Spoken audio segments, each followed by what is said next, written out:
She laughed. Why would I delete my dating apps? We're not that serious. After 18 months together. I said, good point. Then I reactivated mine and matched with her sister. The family dinner that Sunday was unforgettable. Original post I, 31 male, discovered something about my girlfriend Melissa, 29, that completely shifted my perspective on our relationship. We'd been together for 18 months, not just dating, but living together for the last 8 months, splitting rent on a decent 2-bedroom place. I was planning our future. She was apparently planning her options. Last Tuesday, we were having dinner at this Italian place near our apartment. Her phone buzzed with a notification, and I caught a glimpse of the Bumble app icon before she quickly flipped it face down. My stomach dropped. You still have dating apps? I asked, trying to keep my voice neutral. She actually laughed, like genuinely laughed. Yeah? So? We've been together for a year and a half, Mel, living together for most of it. She rolled her eyes and took a sip of her wine. Oh, come on, Derek, it's just for fun. I like seeing who's out there. Window shopping, you know? Window shopping while in a relationship. Why would I delete my dating apps? She said it like I was being ridiculous. We're not that serious. We're just living together to save money. Don't be so possessive. 18 months. I'd introduced her to my entire family. She'd spent last Christmas with my parents. My mom had been asking about grandkids. And we're not that serious? Just to be clear, I said slowly, you think keeping dating profiles active while we're living together is normal? God, you're so traditional. Yes, it's normal. Everyone does it. It doesn't mean anything. She waved her hand dismissively. Besides, I'm not meeting anyone, just browsing. I nodded. Good point. She seemed surprised I dropped it so easily. The rest of dinner was awkward, but I kept things light. Paid the check. Went home. She went to bed early. I stayed up thinking. If we weren't that serious after 18 months of my commitment, then what was I doing? I deleted everything 3 months into dating her. Thought we were building something. Apparently I was just a convenient roommate with benefits while she kept her options open. Fine, two can play this game. Wednesday morning, while Melissa was at work, I re-downloaded Tinder, Bumble, and Hinge. Updated my profiles with recent photos, the ones from my cousin's wedding where I actually looked decent. Within an hour, matches started rolling in. Then I saw her.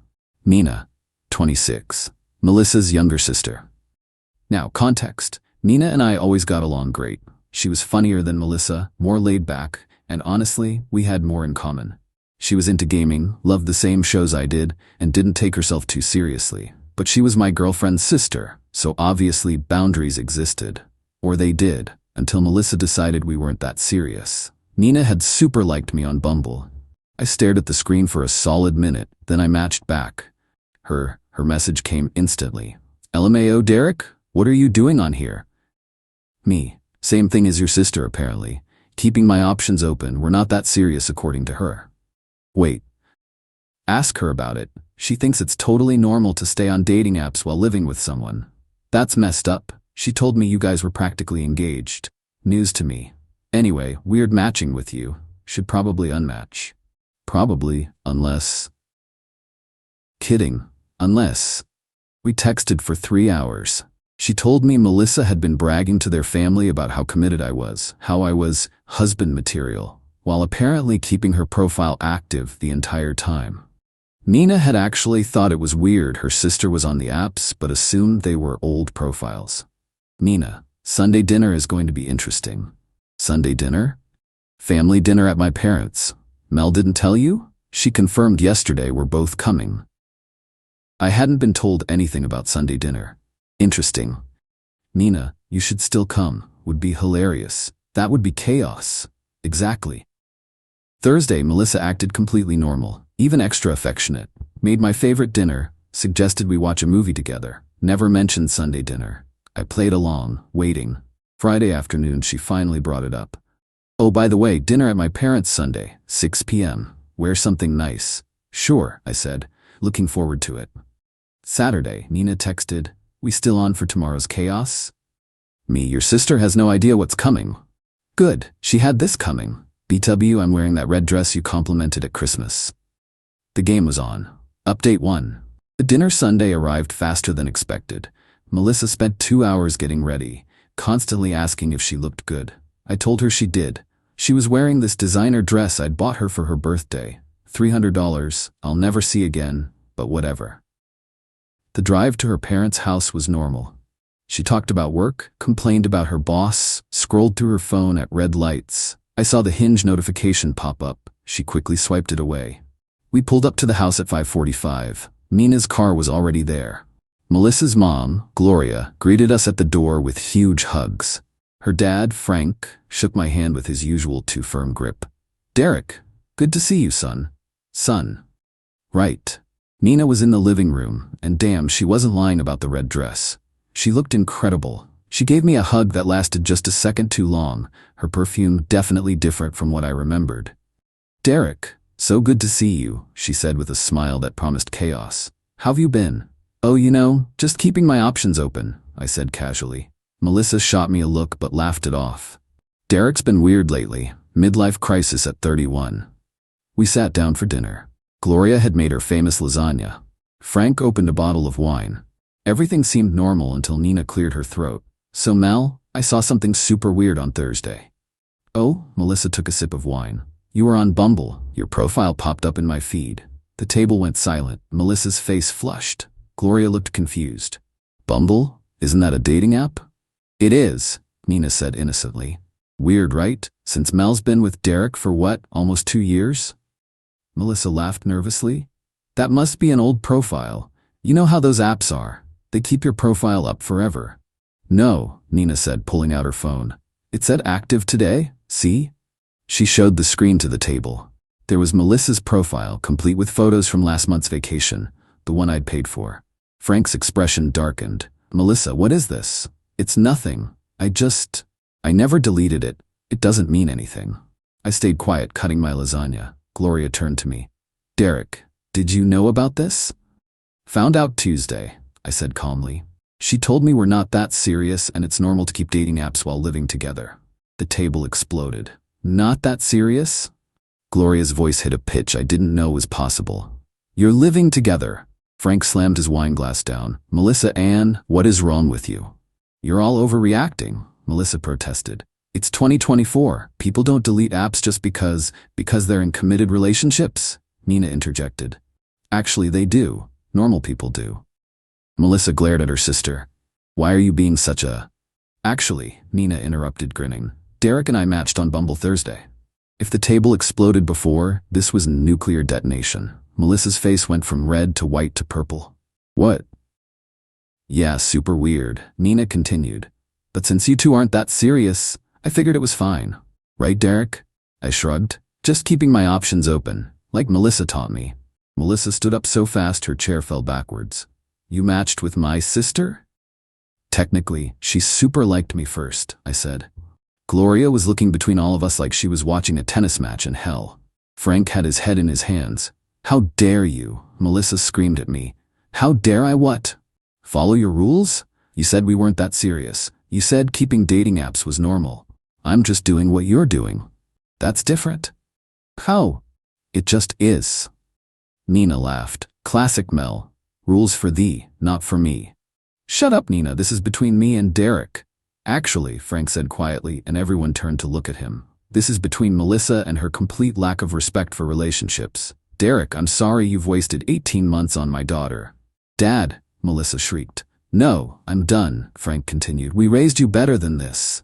This young man has been nothing but good to you. He helps with your rent, he bought you that damn purse you wouldn't shut up about, he fixed your car last month, and you're on dating apps, shopping around while keeping him as backup?" Gloria nodded. "Melissa, this is disgusting behavior. I'm ashamed." Melissa started crying. Not pretty tears, ugly, mascara-running sobs. "You're all taking his side?" "There aren't sides," Gloria said. "There's just you being horrible to someone who loved you." Loved. Past tense. Even Gloria got it. Melissa grabbed her purse and stormed toward the door. "Derek, we're leaving. Now." I took another bite of lasagna. "This is really good, Gloria." "Derek, I'm not leaving. You can call an Uber. You drove me here. And we're not that serious, remember? Figure it out." She stood there, mouth open, looking around for support. Nobody moved. Finally she screamed, actually screamed like a toddler, and stormed out. We heard her on the phone outside, presumably calling for a ride. Nina broke the silence. So, anyone want to see our Bumble conversation? It's actually hilarious. Gloria poured herself more wine. Nina, not now. Frank looked at me. Derek, I'm sorry about all of this. It's fine. Better to know now than after a ring. Were you really going to? Gloria asked softly.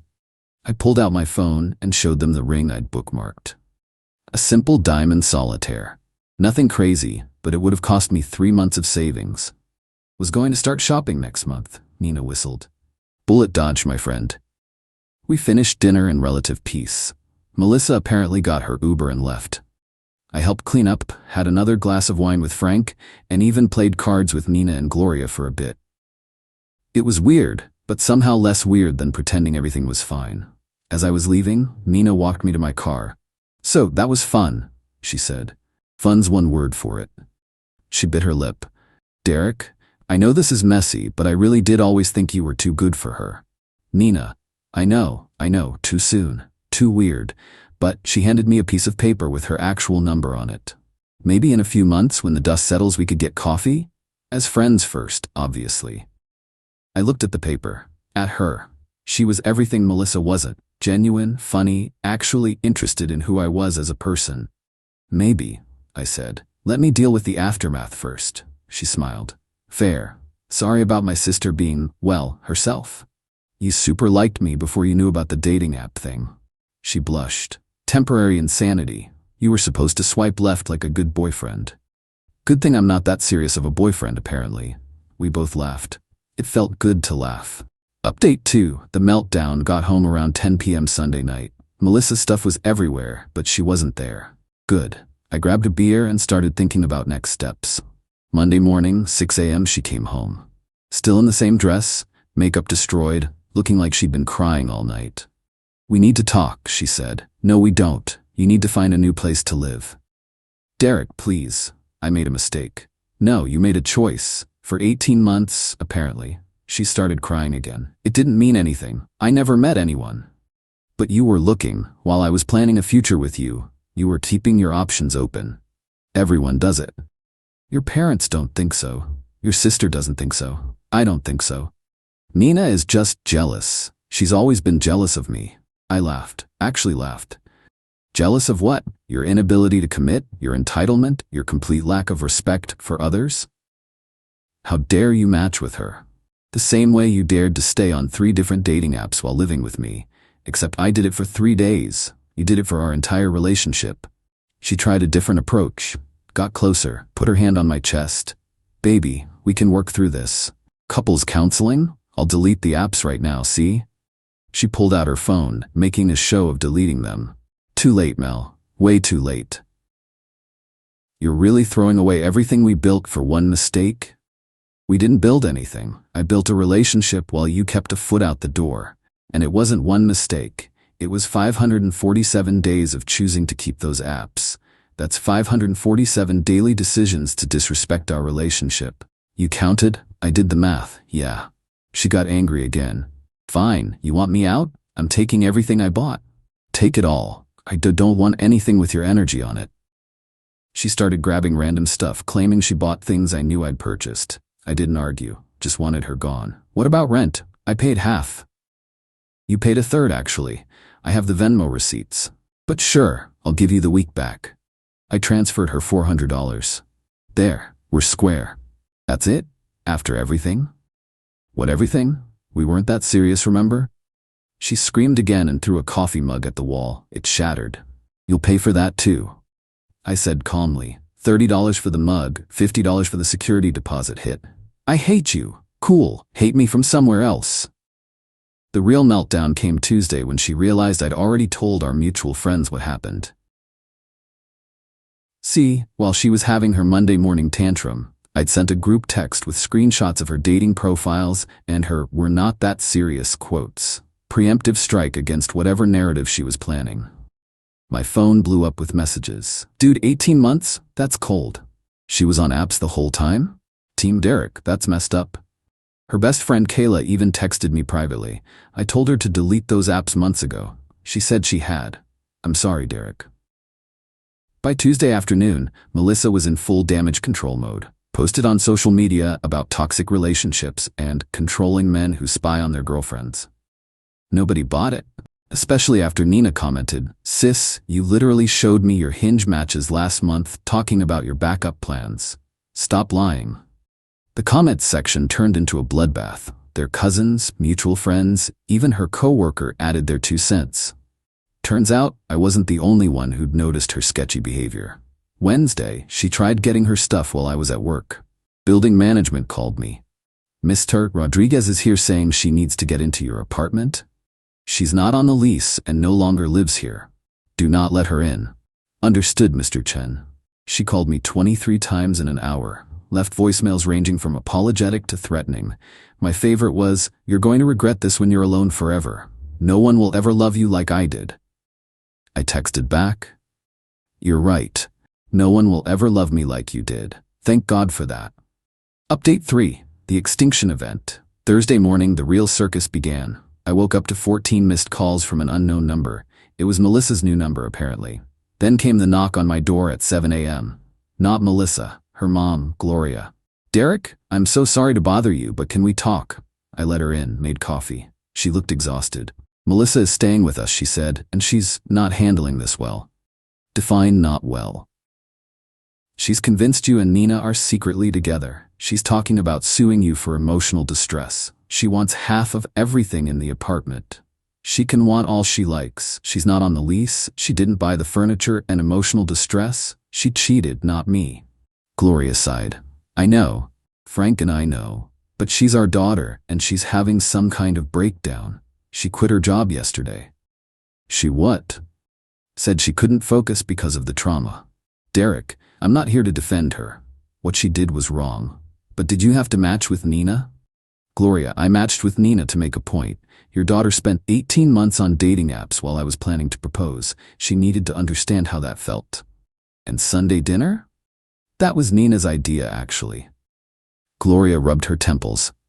"That girl, both my girls, I don't know where I went wrong." "You didn't. Melissa made her choices. Can you at least let her get her things? She can come Saturday between 2 and 4 p.m. You or Frank need to be with her. She's not coming alone." Gloria nodded and left.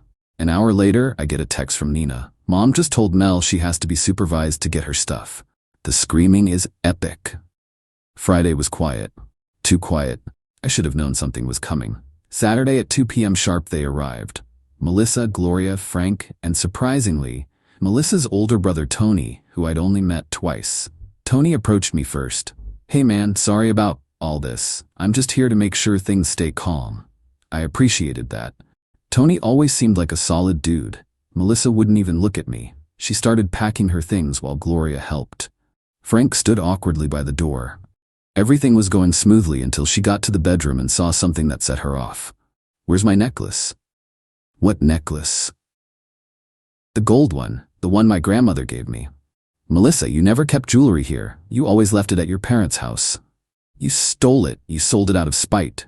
"I didn't touch any necklace." She started tearing through drawers, throwing things around. Tony stepped in. "Mel, chill. If it's not here, it's not here." "He has it, or he gave it to Nina." "Are you two together now, huh?" "No, Melissa. Nina and I aren't together." "Liar. She liked your Instagram post yesterday." "So did 47 other people. Are they all dating me too?" She lunged at me. Actually lunged. Tony caught her midair like she weighed nothing. "Okay, we're done here," Tony said, literally carrying his sister toward the door. "Mom, Dad, grab her stuff." Melissa was screaming. "I'll destroy you. You'll never be happy. Nina's using you. She's always wanted what I have." "What you had," I corrected. Past tense. That made her scream louder. Tony just shook his head and carried her out. Frank muttered an apology, Gloria couldn't meet my eyes, pal, and they left with maybe half of Melissa's actual stuff because she was too busy having a meltdown to pack properly. 10 minutes after they left, Nina texted, "She just accused me of stealing Grandma's necklace, the one she sold 2 months ago for concert tickets. This is insane." Me. "She sold it?" "Yeah. Told me not to tell Mom. Sold it on Poshmark for like $200. I have screenshots." Nina sent the screenshots. Melissa had indeed sold the necklace in August, bragging about getting tickets to some music festival. I forwarded them to Gloria with the message, in case she tries to file a police report. Gloria replied, "I'm so sorry. We're getting her help." Sunday came with another plot twist. Melissa made a TikTok, a whole-ass TikTok about how my ex destroyed my life because I wanted independence. It got 50K views in 3 hours. The comments were brutal though. Independence equals cheating now? Girl, you were on dating apps while living with him? This is why I have trust issues. Nina, tell your side. Yeah, Nina was in the comments. With receipts. Screenshots of Melissa's messages about her backup plans, the Poshmark listing for the necklace, even texts where Melissa admitted she was just with Derek until something better came along. The TikTok got deleted within hours, but the internet is forever. Someone screen recorded it, and it ended up on Twitter with the caption, "Tell me you're Delulu without telling me you're Delulu." Final update. It's been 3 months since the Sunday dinner incident. Time for the final update on this absolute dumpster fire of a relationship. The immediate aftermath of TikTok Gate was rough for Melissa. Turns out going viral as the poster child for delusional girlfriend behavior isn't great for your career prospects. The job she quit? They wouldn't take her back. Her new job search wasn't going well either. Apparently, employers Google people, and her name was attached to some pretty unflattering content. She tried reinventing herself online as a healing coach and relationship expert. Posted about toxic relationships and narcissistic exes, until Nina kept commenting with receipts. Eventually, Melissa blocked her entire family on social media. According to Tony, we grab beers sometimes now. Weird, but he's cool. Melissa moved to another state to start fresh.